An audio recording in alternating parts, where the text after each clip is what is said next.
Scientists say this invisible gas could seal our fate on climate change. CNN slashing carbon dioxide emission is critical to ending the climate crisis. But for the first time, the UN climate change report emphasized the need to control more insidious carpet methane, an invisible, odorless gas with more than 80 times more warming power in the near term than carbon dioxide.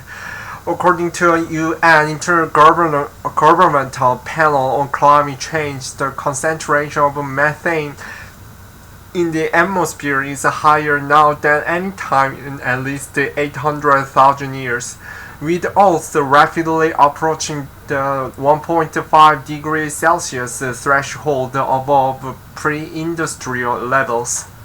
Scientists say methane emissions needs to be reduced fast. Charles Coven, a lead author of the IPCC report, said this is due to methane's incredible warming power.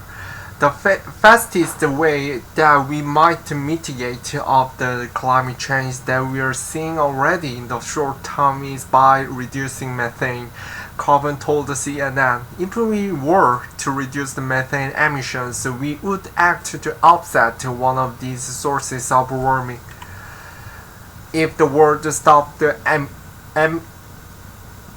emitting carbon dioxide tomorrow, Coven said, global temperatures won't begin to cool for many years because of how long the gas stays in the atmosphere. Reducing methane is the easiest enough to turn to change the path of global temperature in the next 10 years, he said.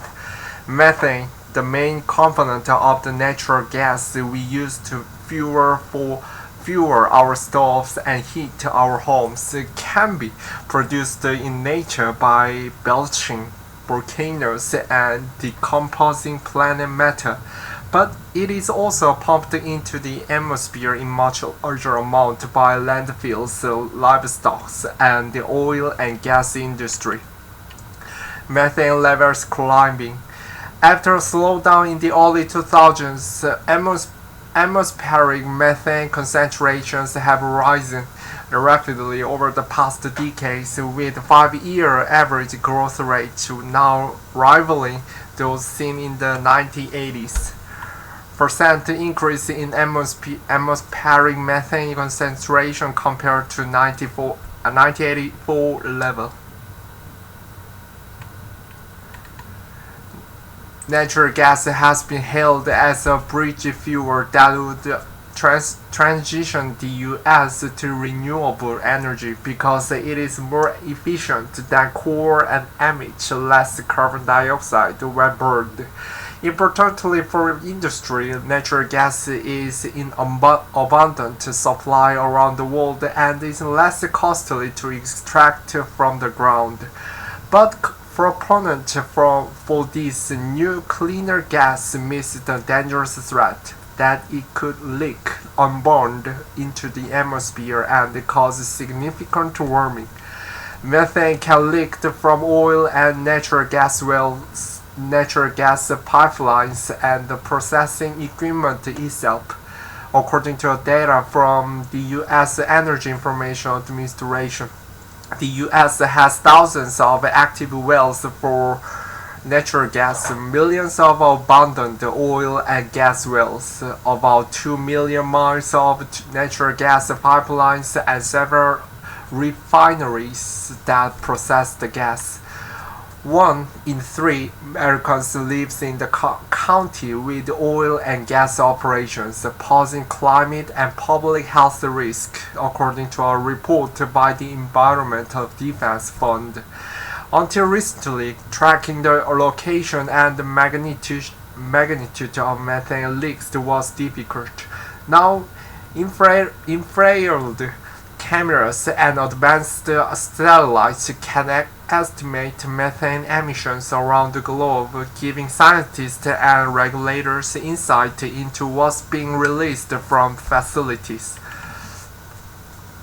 climatologist at NASA and the National Oceanic and Atmospheric Administration previously told CNN that pernicious changes in the climate system will only intensify unless people stop using fuels that burn and leak greenhouse gases like methane.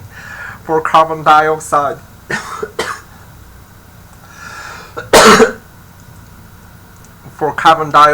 we've always known about power plants and smokestacks and things like that, but with methane, till recent years, we didn't understand how much an influence a small number of large sources have really had.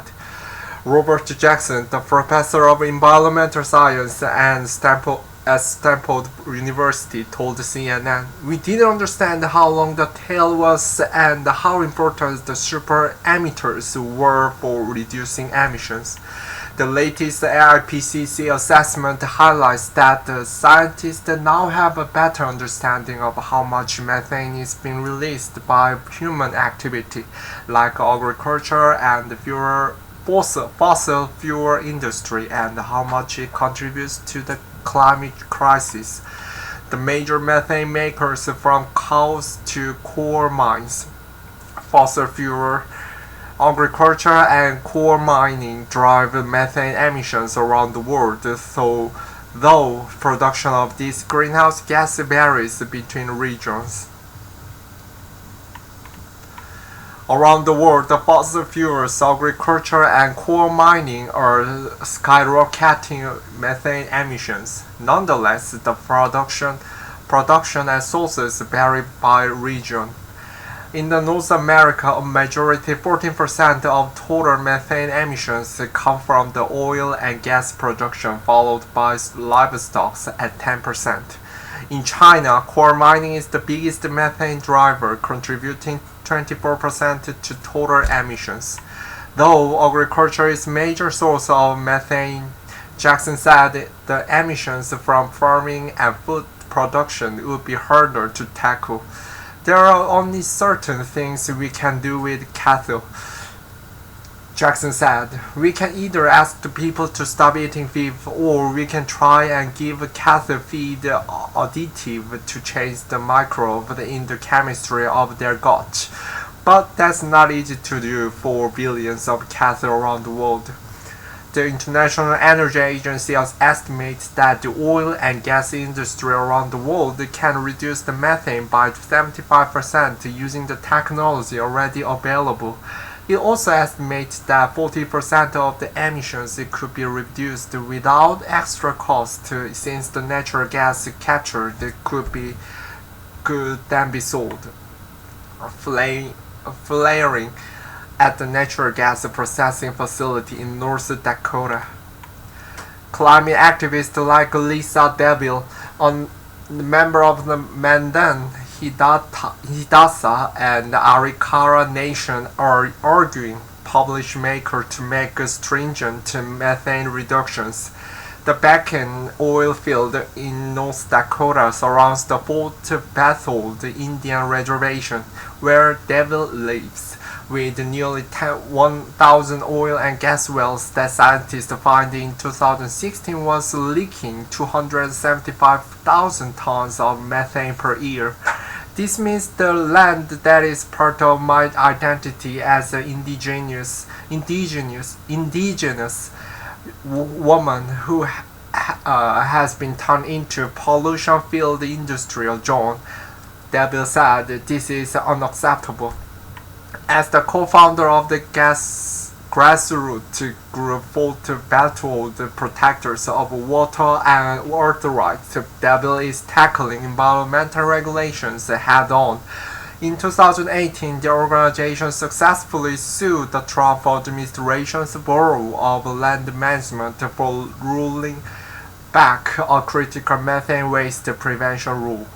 The global temperatures are now at 1.1 degrees Celsius above pre-industrial levels, according to the report, and the planet is already seeing the impact in the form of extreme fire behavior, severe flooding, relentless drought and deadly heat waves. The IPCC report makes it clear that stopping methane emission is key to slowing the planet from reaching 1.5 degrees. Scientists say world leaders need to act immediately in tackling all greenhouse gas emissions and not just the carbon dioxide. Rick Duke, the senior director and the White House liaison for John Kerry, President Biden's special climate envoy, told CNN in the press call that reducing methane and methane leaks is the top priority for the Biden administration. There's been incredible largely behind the scenes effort to be already to prevail to move faster and more comprehensively to cut the methane domestically. At the same time that we are addressing this as the diplomatic imperative, Duke said. Already pressure is mounting. In June, W discussed the tribal issues, particularly slashing methane emissions and transitioning to clean energy quickly and equitably, with the Environmental Protection Agency Administrator Michael Ligon.